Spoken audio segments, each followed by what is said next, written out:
Welcome, everybody. This is a Saturday morning call.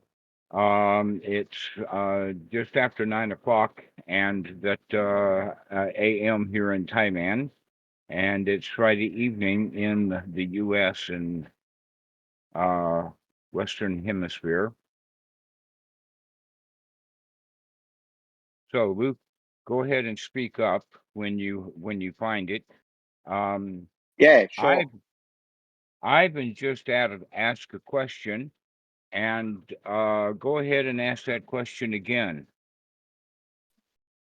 Yeah, so sometimes I'm not sure when to speak in a way that's really truthfully how I feel, because but sometimes it might come across as too too super mundane, too I don't know. Like for them it doesn't land, so I have to dial down my speech in a way that they will understand in a very mundane way. So yeah, sometimes I'm not sure. It's very All right. confusing. The first thing that we can start with that is that there's actually a sutta about it. And the sutta is number 139 in the Majjhima Nikaya. And in there, it's recommended several things. One is that we should be speaking in the language of the listener. That in fact you can see the sutta's translations or translations from the Pali that says formal as erudite a translation as possible, trying to get it right. I also see that in translations of some Thai teachers into English, they do the same thing using sophisticated language. But the sutta number 139 says to know, speak in the language that can be understood. So that's the first item. The second item about it is that it's actually better to not talk personally either about yourself or about the listener, but rather to keep the Dhamma kind of in the abstract. This is one of the reasons why the Buddha is so famous for telling stories, similes, metaphors, etc., like that. Basically, to try to teach without rubbing it in. So, in their language, so that they understand it. Now, the way that you ask it is kind of strange in the sense that should I speak in supramundane Dhamma or speak in ordinary language? And actually, it should be either of one of two things, either directly in the supramundane, or number two would be a pace and lead, or start in the mundane and then immediately go into the supramundane. Okay, so that's the way to do it. There's often another possibility, and that is that we give them the supramundane and let them argue about it, and then guide them into understanding of it. And you see that actually done on Discord quite often. Is go ahead and use the supramundane, and then you can explain it. An example of that is the teacher didn't make you feel bad. You decided to feel bad with what the teacher was doing. That's supramundane. And a lot of people won't understand that because they are under the impression that they are ruled by their feelings, that other people tell them how to feel and they have to feel the way they're told to feel. And if we agree with that, then we're going in the wrong direction. So we need to have some sort of counter argument about that, that you're not responsible for how other people feel, and other people don't make you feel. This is, in fact, right off the bat, the second noble truth. That the suffering did not come from the teacher. The suffering came from you didn't like what the teacher said. So I see you shaking your head and nodding your head. So that's the way to go. It's better to go with the supramundane because that's what we're teaching.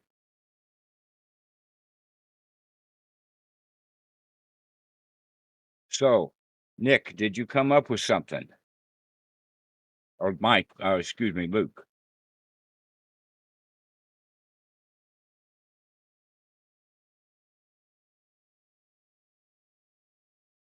Luke.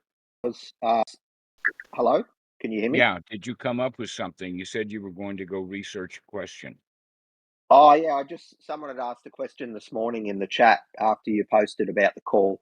They said sunyata doing nothing with a question mark, and when is it wholesome to do something? All right. The obvious answer to that one is that doing nothing is always better if you feel good. But if you feel bad, then the thing to do is to feel good. But if you choose to do something, do it wholesomely.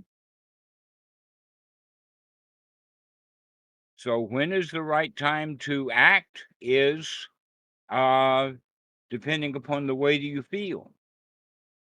That if you don't feel good, if you feel angry, if you feel hostile, then that's the time to set it down, to not respond when you're in bad feelings. You, in fact, answering an angry email, let it sit for a couple of 3 days. Come up with something that's direct.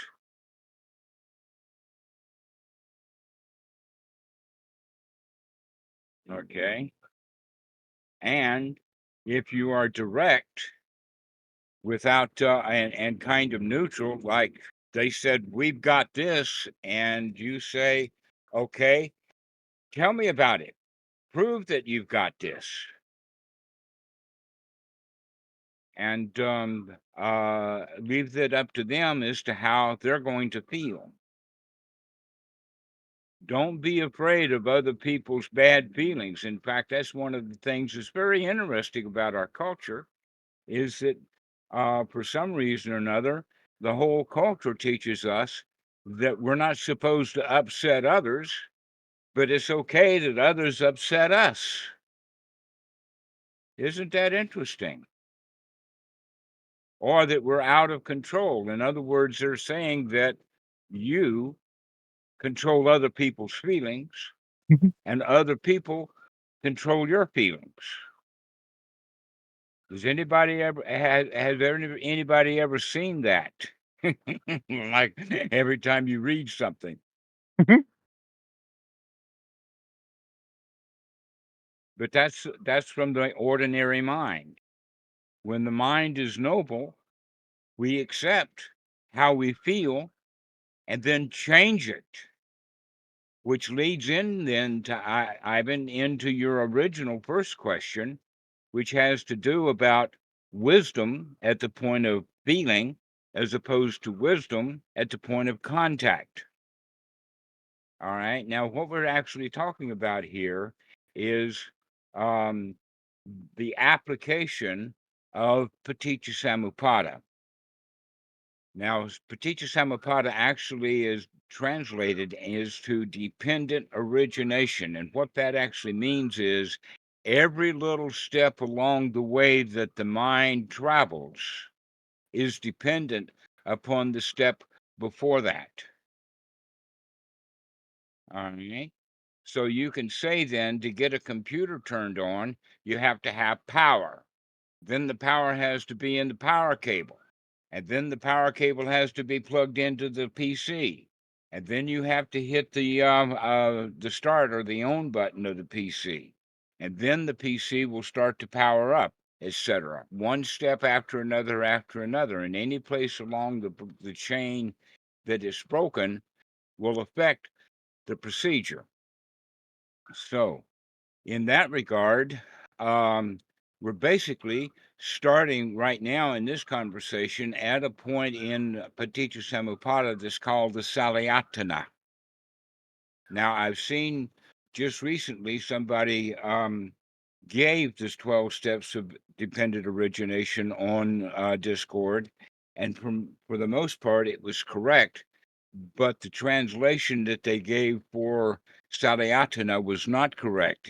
They called it the sixth sense base, but in fact, they left out the part that that's the internal sixth sense base. In other words, your eyes see something on the outside, but then it goes through a process so that you see it on the inside. And that process that it goes through is called perception. And that process of perception uses old data from your past, which is called in Pali the Sankara, all of the stuff that you built up. So if you see something, you either recognize it and see it, and what we mean by recognize is recognize, which means that we've seen it before, we know what it is from before. And when somebody is giving an explanation of something, normally the mind then will create a set of pictures and or language in order to come up with an internal story. So the Salayatana can better be translated as an internal story rather than calling it the sixth sense base, because the sixth sense base actually is part of not perception, not part of the story, but it's part of the original input that the Buddha would use the word consciousness. Now, I will actually talk about consciousness in two senses. One is that in Western language and in philosophy and other places, and in Christianity, etc., they consider consciousness as that story we tell ourselves, rather than the consciousness of merely input. So there's two different definitions for the word consciousness, and to make sure that we're using it according to the teaching of the Buddha, we can say that consciousness is actually the ability and the process of receiving input. And then we make up a story about it in order to understand the sensory input. That in fact, for sight, the only thing that the eyes can do is see color, shapes, and movement. And all of the rest of it is processed into an image that's seen in the mind. That's an important point. In other words, you become responsible right from the outside when it's coming in. You do all the rest. So, in that story about the teacher criticizing, all that's heard is the sound of the teacher's voice. And then we make it up. If she's speaking in Russian, we don't even know what she's saying, but we can pick up the tone of voice. If we understand the language that she's using, if she's using English, then we pick up the sound, the tone, and possibly the meaning. However, we may in fact make up part of that meaning. So, with Paticca Samuppada, we can begin to understand that we're making almost everything up. Nobody lives in actual reality that's coming in as input. We live in a perceived reality, which I'm calling the story that we tell ourselves about reality. Now, if you can understand that you're doing that intellectually, or let us say in general, as an introduction, then you can begin to look to see that that's what you're doing. That you can see that the story that you just told yourself is a story that you made up. This is what the Bhikkhu Buddhadasa talks about as wisdom at the point of contact. Wisdom at the point of contact means that we have some sort of mechanism to stop it at the point of contact and probably reprocess it and realign or change our story so that then the new story is what contacts us, not the original. In other words, you can completely control your feelings. You can feel the way you want to feel by changing the story you tell yourself. The next would be that we often will let the feeling happen ignorantly. We let the contact happen ignorantly, giving rise to ignorant feelings, which then gives rise to our wanting, our grasping, our clinging, and all of that is ignorant. So, one of the ways that we can begin to understand this is by recognizing that even though when we teach Paticca Samuppada, we teach it in the forward direction, but the way that we process it is in reverse direction, so that the ordinary beginner, the one who's just beginning to understand, will start, or maybe not even understand at all, will come to it from the perspective of being very late in the process. An example of that would be a man and his wife are having an argument, and then he'll say something that he regrets. He's gone over the line. He knows that he's gone over the line. And so what he does is he turns and walks out slamming the door. Okay? That's wisdom at the point of dukkha. Pretty late. It's already happened. The bad feelings have already been there. So I think that Santiago understands what I'm saying. So I see a great big smile on his face. So if we have wisdom at the point of dukkha, don't you think that's a little late? Nick, do you think that's a little late in the game? A mile behind. Now, what we actually mean by that is the self has already arisen. I'm having an argument. Okay, I'm taking my position. So we can actually have wisdom at the point of the creation of the self, but that's a little late too. We can also see it as late in the sense of the grasping and clinging. But a good example of that would be for the story is about Ajahn Sumedho with Ajahn Chah. They were at a ceremony called the Katan ceremony. I won't go into great detail except to say that all of the young ladies were in their finest. And so at that ceremony, Ajahn Chah asked Ajahn Sumedho, "What do you think?" And he was obviously pointing at the ladies that were passing by. And Ajahn Sumedho says, "I like it, but I don't want it." All right? That's wisdom at the point of feelings. He saw the girls, he liked the girls, but he didn't want the girls. So he was able to stop it without going into wanting and lust and going down that path that would lead to dukkha. So this was a good example of wisdom at the point of feeling. Now that's actually a very good place to be. If you can see your feelings, you have control over them.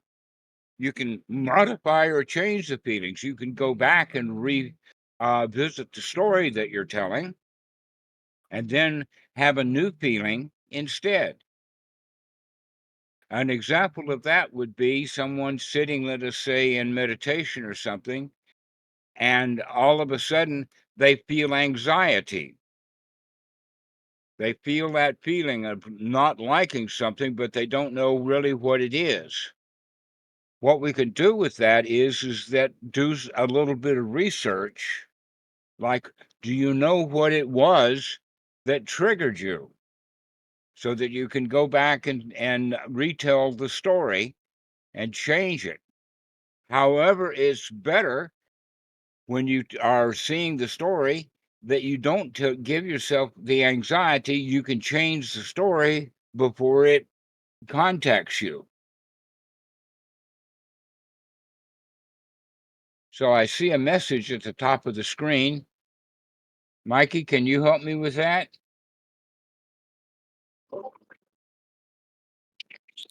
It's from Arjun. They say, "Good morning, everyone. Wow, Mr. Panda is here too."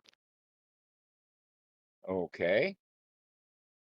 So, Ivan, do you have any questions about what we're talking about? This is actually a very simple thing that we've discussed. We haven't gone into much detail of Paticca Samuppada at all. Do you understand the difference then between catching the story before you have feelings about it versus catching the feelings before you go off on them? Yes, I definitely can see that.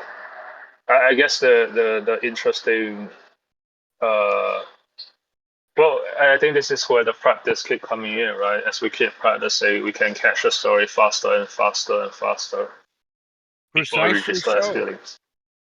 Yes. Yeah. So the interesting thing is that Bhikkhu Buddhadasa talks a lot about wisdom at the point of contact. Can you see how the stories that you tell impact you before you have bad feelings about it or any feelings at all?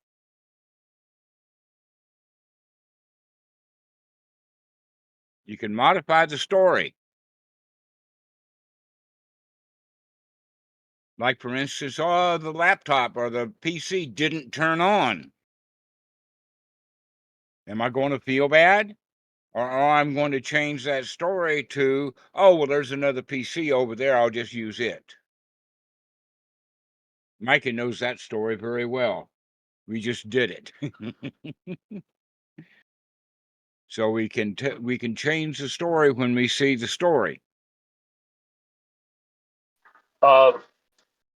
Something that makes a lot of sense to me was like the Buddha wouldn't be upset when the glass is broken because he sees the glass is going to be broken one day eventually, so there's nothing to feel bad about. Yeah, Will you say that's the wisdom at the point of contact? Okay. right. And so another way of changing the story is it's about time. That's an old glass.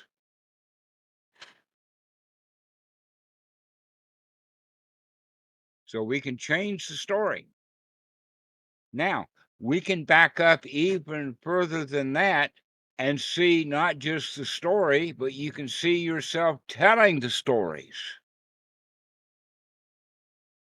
That's really fast to be able to actually see yourself processing and coming up with a story. That's the level of perception. And there's an even faster way to do it, and that is to be able to see that you're about to make up a story. Mhm. And then you don't. You just leave things the way that they are. Okay. That gives rise back to that first question that was asked about sunyata. When you can see what's going on, but you don't make up any stories, you leave the sensory input as just that, it's empty. And because of that, you don't have any feelings because you didn't make up a story. Because you don't have any feelings, there's no grasping, there's no clinging.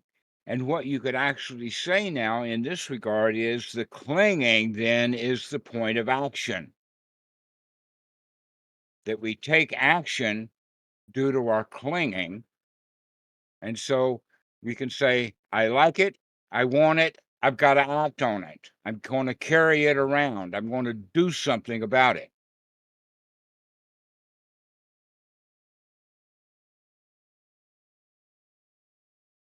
It says the battery is low and I should consider plugging it in. I see it's not plugged in. Okay, let's.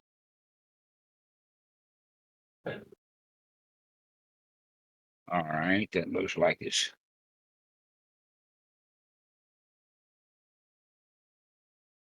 All right, so now we're back on. If we can see it at the point of contact, that's the best place to live, because it takes a very, very quiet mind. It takes actually a practitioner to get it any faster than that. But ordinary people, they wait very late in the story before they have any wisdom at all. And in fact, slamming the door on the way out is not even any wisdom at all. He just saw that the argument was going nowhere other than things are getting a lot worse. So the question is, how can we practice this? The right way to say that we can practice this is by beginning to see the way that we feel, and we can also see the thoughts that brought to that, so that we can begin to make a change to the feelings that contact us, giving rise to new feelings. So here we are sitting and having in seclusion and practicing having wholesome thoughts, and then the actually the possibly the most famous thought is that I say everything is okay, not a problem in the world, and I'm okay. And then the next thought is, wait a minute, things are not okay. You don't feel all of that joy at all. All right, so there that unwholesome thought comes up. That unwholesome thought then will lead to bad feelings, especially if you repeat it. So if you can see that thought coming up, things are not good at all, then you can go back and revisit that. You can change that story to, well, it's good enough right now. So an example would be that, oh, that machine over there has a guard off, and that if somebody sticks their hand in that machine while it's running, they're going to damage their skin, maybe chew their arm off. Okay. So the point is that right now we do not have to go and change that guard on that machine. The right thing to do right now is not put your hand in it. That you can do that later. But right now we're saying, okay, I note or I see that machine with its guard off. That's okay. Right now it's okay. We don't have to go put the guard on the machine. Now, at a later time, we could put the guard on the machine, or we could turn the machine off. It doesn't matter, one way or the other. The best thing to do is to not put your hand in the machine. But if you are already engaged with that machine, then the best thing to do with wisdom is to put the guard back on that mechanism of the machine, so that people can't put their hand in it. So if you're already engaged with that machine, that's the time to put the guard on. But while you're just sitting, then there's no reason to. Okay. Now, the next point would be that probably if you're sitting in practicing Anapanasati, you're probably nowhere near that machine. You're probably sitting in a meditation hall, in the woods, in the forest, under a tree, sitting in an empty hut. And what we mean by an empty hut is it's free from machines. So what I'm really getting at, I'll tell you in the form of a story. And the story is called Refrigerator Door. There the guy is sitting in meditation, and a thought comes, oh, I may have left the refrigerator door open. And the next thing you know, next thing this meditator knows, he's standing in front of the refrigerator with the door open. And he wasn't even aware of the fact that he had a thought about the refrigerator door. So in the other example that we were using, having a thought of that machine without its guard is just another thought. while we're sitting quietly in seclusion. There's no reason to. You can say, oh, I'll fix that guard later. I don't have to have bad feelings or the feeling of danger now. We can change that story right now. So, Ivan, do you have any questions so far about this?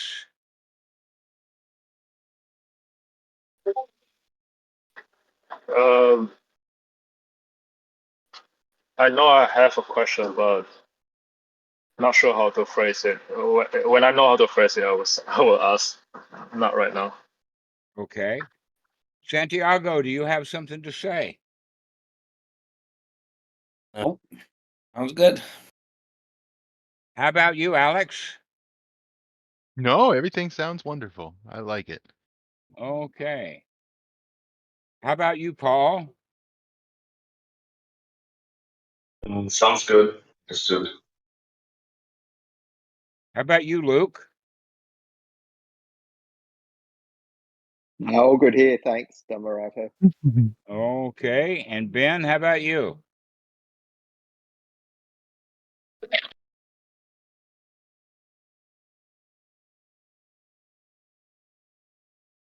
I saw you turn the microphone on and then off again, but I didn't hear you.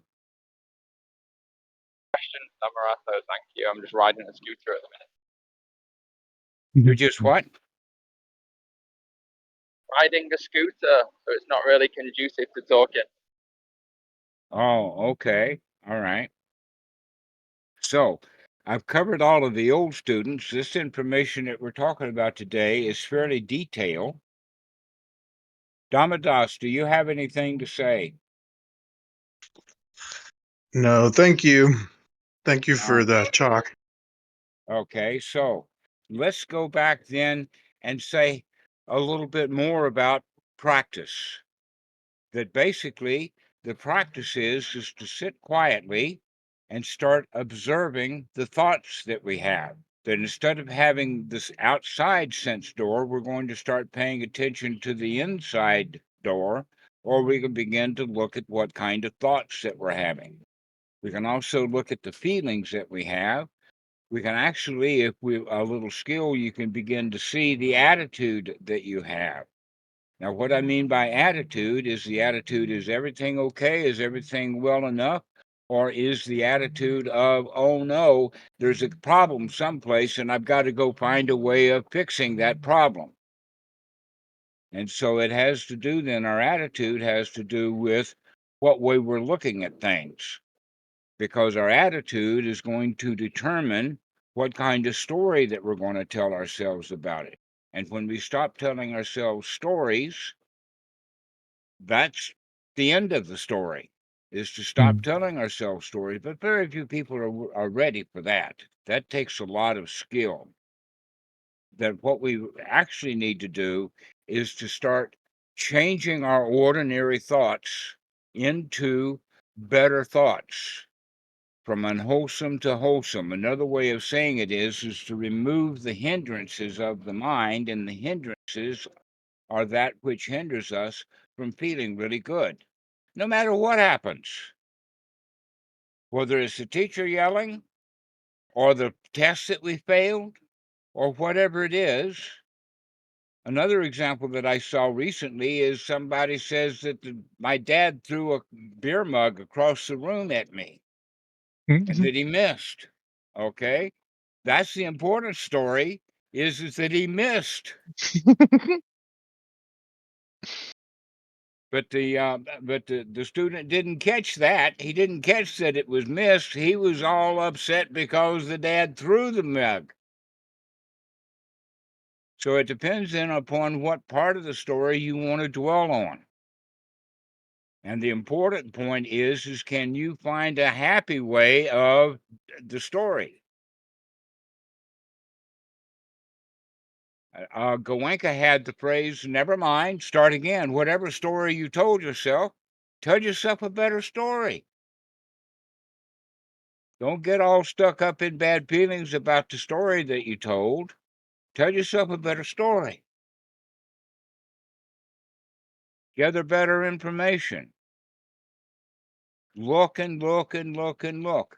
So the guy only looked enough to see Dad throwing a beer mug. He didn't continue to look. He was already feeling bad before he even got hit. And he didn't get hit. But that didn't make it into his story. His story is Dad's throwing a beer mug at me. And then he's making up a big story about that, about how Dad feels. He doesn't even know how Dad feels. Maybe Dad's trying to teach him how to play baseball using beer mugs. We don't know how Dad feels. But we make up stories about how Dad feels.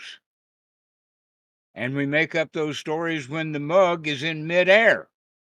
Before it even lands, we're making up stories about it and feeling bad already, and then carrying those bad feelings around long enough to get on the Discord about it. No mindfulness, no sati. So we can, in fact, then start to train the mind to keep looking and recognize that, hey, the beer mug missed. I'm okay. Or if the beer mug lands, never mind. We'll be ready for the next beer mug. So you can always change the story. And this is the point that we want to reach is that you have complete control over the story that you're telling yourself. You also have, by being able to change the story, you have complete control over the way that you feel. If you feel bad, change the story, and then you can feel good about the story.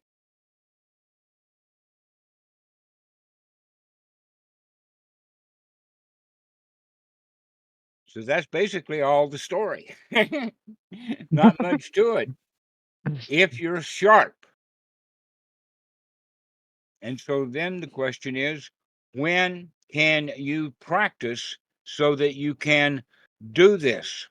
Now, one of the discussions that's there would be the discussion about the difference between practicing whenever you can think about practicing versus having a formal sitting to sit down and intentionally practice.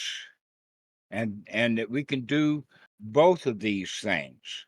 A lot of people think that sitting down and doing formal meditation is all there is, and you should sit a long time, 1 hour a day, 2 hours a day, 3 hours a day. But if you're sitting an hour a day, what that means is that you're probably in hindrance the other 23.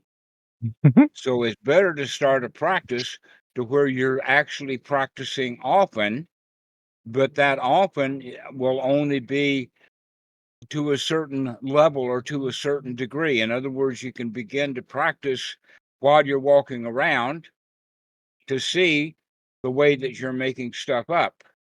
But to actually, sorry, I meant that. I'm mistaken that. You can begin to see how you feel about the story. But in order to actually see the way that you're making the stories up, to be able to see with wisdom the point of perception, we need to sit for a fairly long time to get the mind very quiet so that you can see the storytelling mechanism. That when we're walking around in ordinary life, about the best we're going to be able to do is to see how we feel before we act on it. But even that, you'll see that ordinary people, they'll have a bad feeling about what they're reading on Discord, and immediately they're typing in how bad they feel about what they're reading. And that I would recommend for everybody then is, before you post on Discord or any other social media, to think about it before you type it. To recognize that you have control over what you type. A lot of people don't. A lot of people don't see that they've got control over what they type. They feel bad and they've got to type how bad they feel, rather than slowing down, taking a deep breath, and begin to change the story so that we can begin to change the way that we feel. But be able to see the storytelling itself and how the storytelling is done, the mind needs to be really, really quiet. This is where the formal practice comes in, but we don't even have to use the word formal. What we can do is use the word seclusion for a long time. An example would be a camera. Back in the old days, in fact, when cameras were brand new, the film was very slow. They used silver nitrate on a plate. And in order to get a good exposure, they had to open the lens for a fairly long time out in the sunlight. And that's why people had to stay really, really still. But as cameras improved, high-speed film comes out, and now we can see things in action. So we now can take that and put it as the way that the mind works. Most people are not actually watching what's really, really happening. They're very slow. But if we can get the mind very, very quiet, very settled, that's like putting the camera on a tripod so that we can see very clearly. And as we gain the skill at that, we can begin to see more clearly how things are happening, even though we're not sitting as still as we were. Okay, so what we're meaning is that to be able to see what's happening in the mind requires skill that has to be developed. So let's start practicing now. Somebody asked for a bit of a guided meditation. Are we ready for that? All right. So, whether you close your eyes or not is up to you. I don't care. But it's sometimes better to let the eyes go off into either a gaze, having the eyes what they call half closed and just looking down, or you can close the eyes altogether. And then to start off, we're going to take a deep breath and relax. And as we're relaxing, think of it as going down, down, down. Or another way of saying that we're turning the volume down. We're letting things get settled, easy, and quiet. So that we're beginning to focus not on what we're thinking, but on the sound of the voice. We're not going to be making up any stories other than the story that we're talking about of just settling down and getting quiet, getting rested. So as we imagine this, imagine yourself in an elevator just going down, down, down from the 9th floor to the 8th floor. We can relax a bit. And from the 8th floor to the 7th floor. And take a deep breath and relax. And from the 7th floor, we're going down deeper into the 6th floor, then down to the 5th. And as we're relaxing more and more, we can just feel really good for a moment. Everything is okay. Everything is quiet. And then we go down to the 5th floor, then to the 4th floor. Things are getting very relaxed, very easy, very comfortable. You can check your body to make sure that the body is comfortable and you can relax. Down to the 4th, then to the 3rd, down to the 1st floor. And then as the elevator door opens, we step out into a very beautiful place. Everything is okay. Everything is quiet. No machines around, nothing to do and no place to go. And so we can take a deep breath and just relax. Everything is fine. Not a care in the world.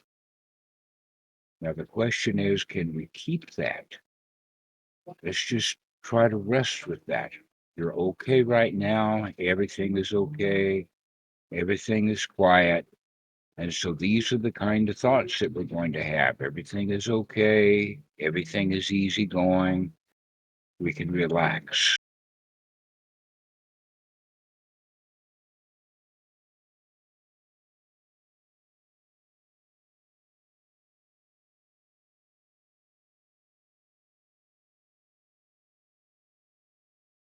And if the mind wanders away, never mind, start again.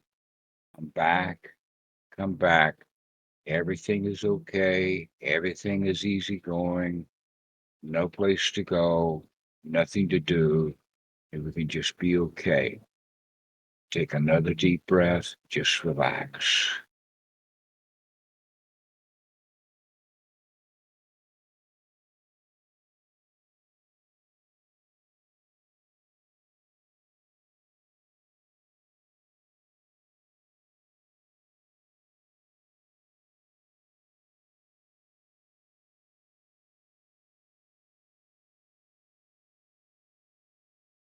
If the mind wanders away, never mind, just keep coming back.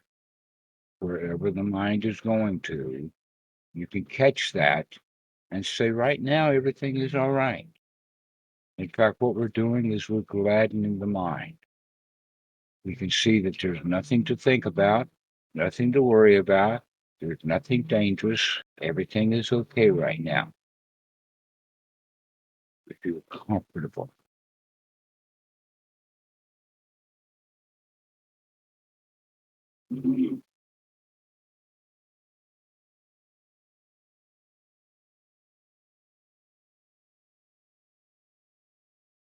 If the mind wanders away, never mind. We're all right. Let it wander just enough to see it and then come back. We're in control of the mind. We can become easygoing. We can become glad. We can brighten the mind. In fact, we can become satisfied. Everything is okay right now. Everything is all right. Not a problem, not a care in the world. We can keep practicing that.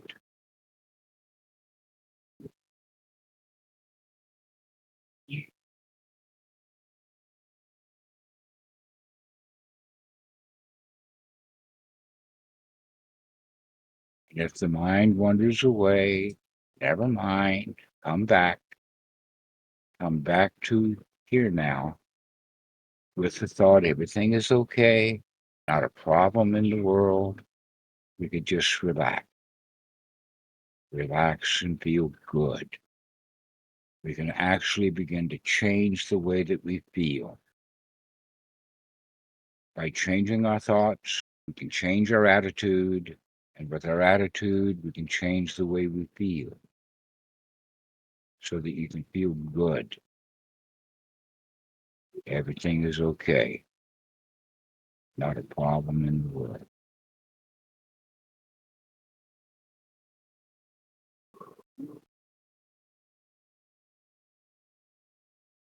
Everything is all right.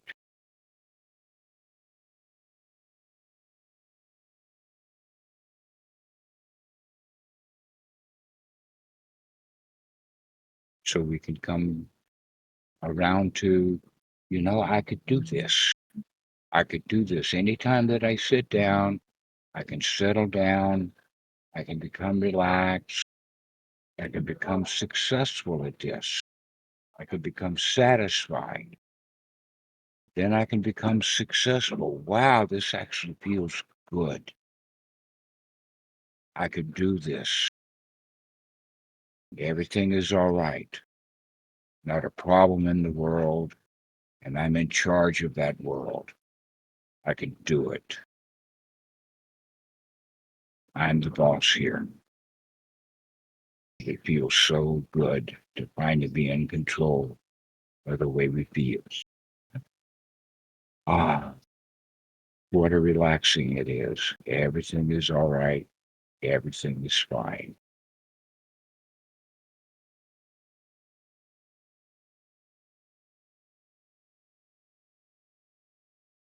And so as we are doing this, we don't have to do anything else. We don't have to play with the computer or fiddle around. We can just relax. Stay relaxed. Everything is all right. Not a problem in the world.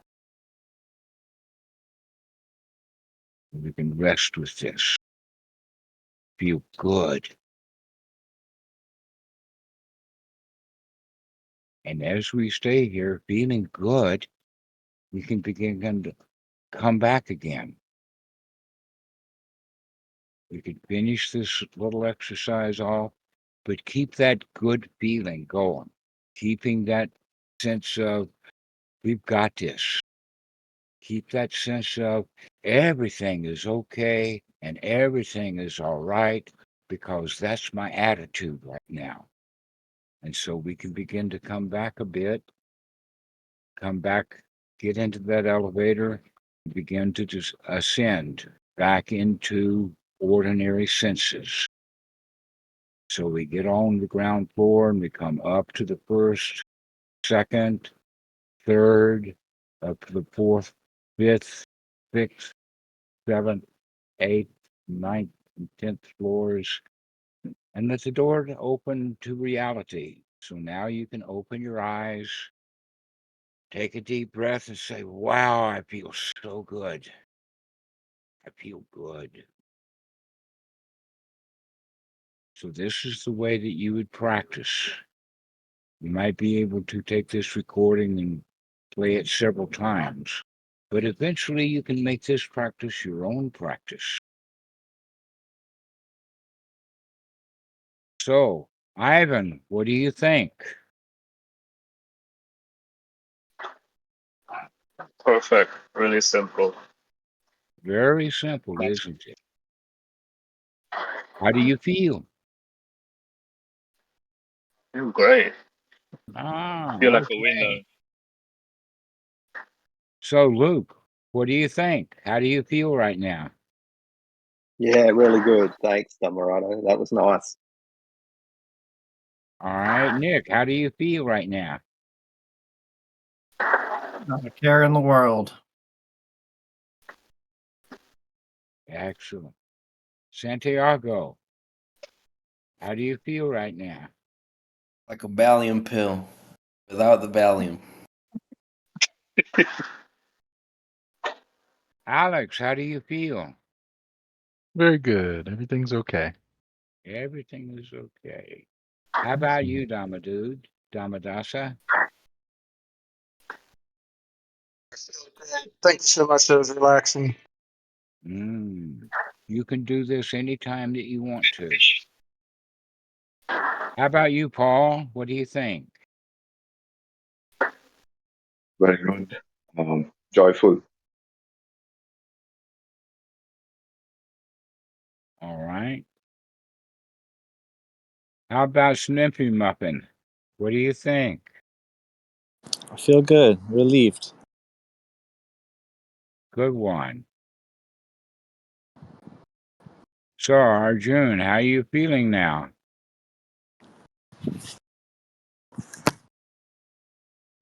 I am feeling good. How about Garatha? How do you feel? Good. Thank you so much. Okay. All right. Does anybody have any comments? Any questions?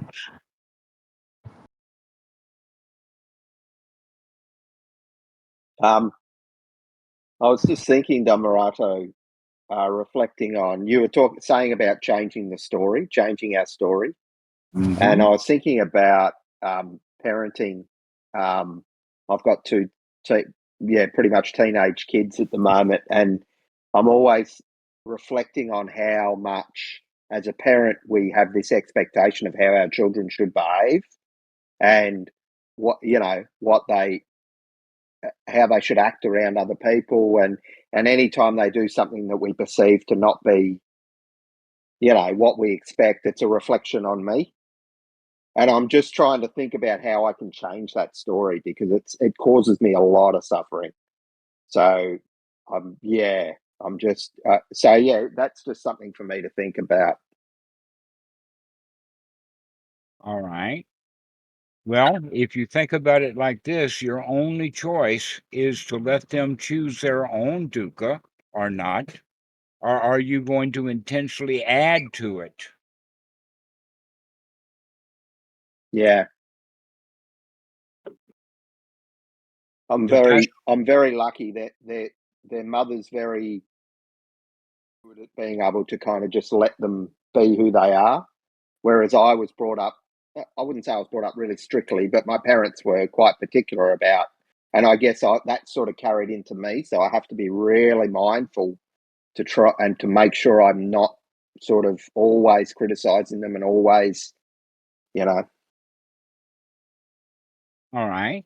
Well, what you can do is begin to tell yourself the story that, gosh, these kids are really okay, and I'm really pleased that they're okay, and therefore they don't need me to hassle them so much. An example of that would be many parents don't want their kids to play with the cell phone, to play games or to talk to their friends. So you're not going to be able to prevent your kids from playing on the cell phone, but you can make them feel guilty because they do. Mm.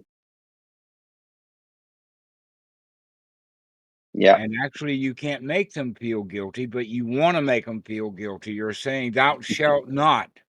You become your own version of the Ten Commandments, and they will accept or reject that as they please.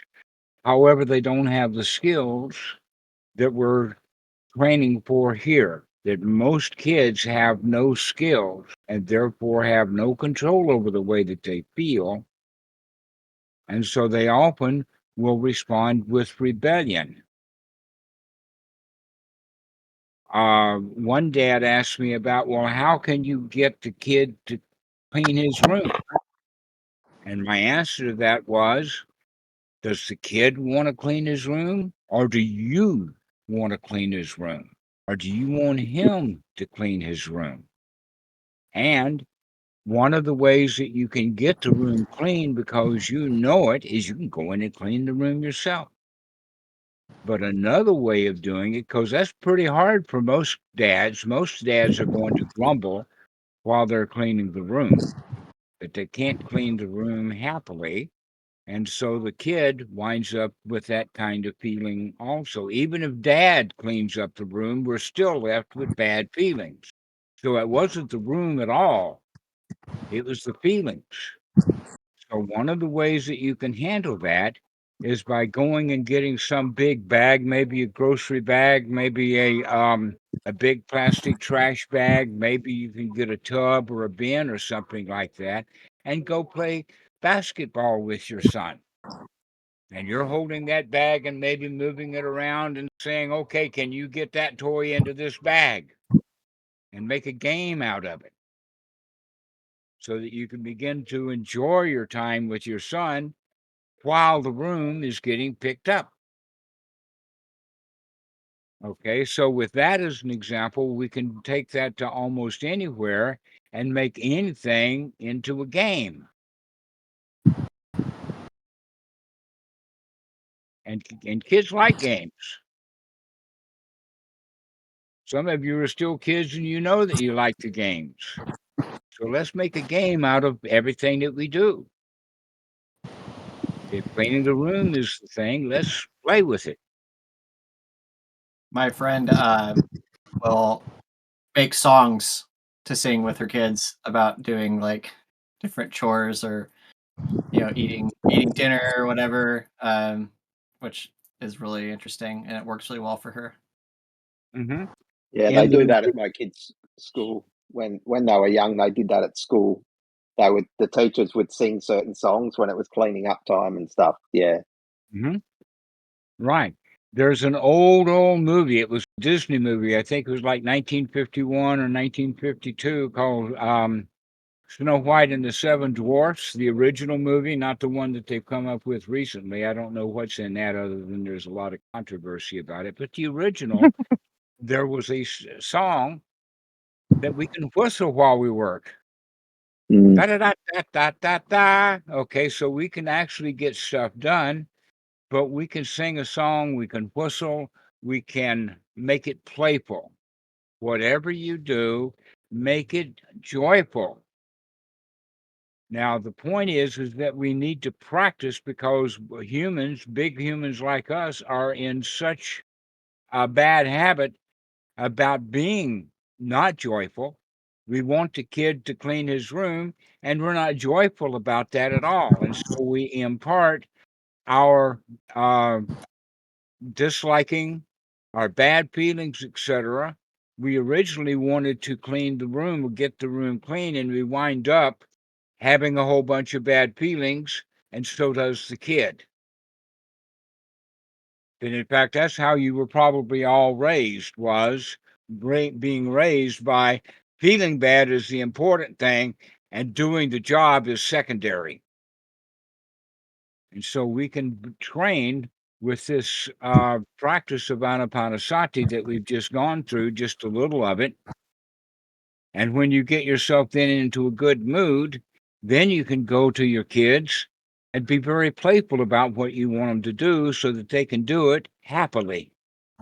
You can begin to train them to be happy, picking it up from you. Thank you. That's good. So, Santiago, do you have anything to say? Nothing. I mean, I just not clean that room.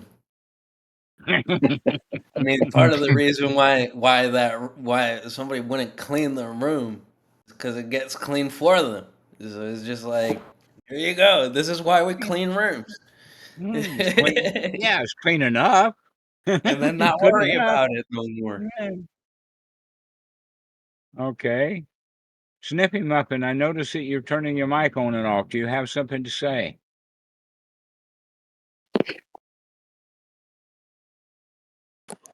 I turned my mic off because I was opening a squeaky door. But no, I just appreciate the call. Also, you touched on formal practice in a way that answered some of my questions before. Excellent. All right. All right.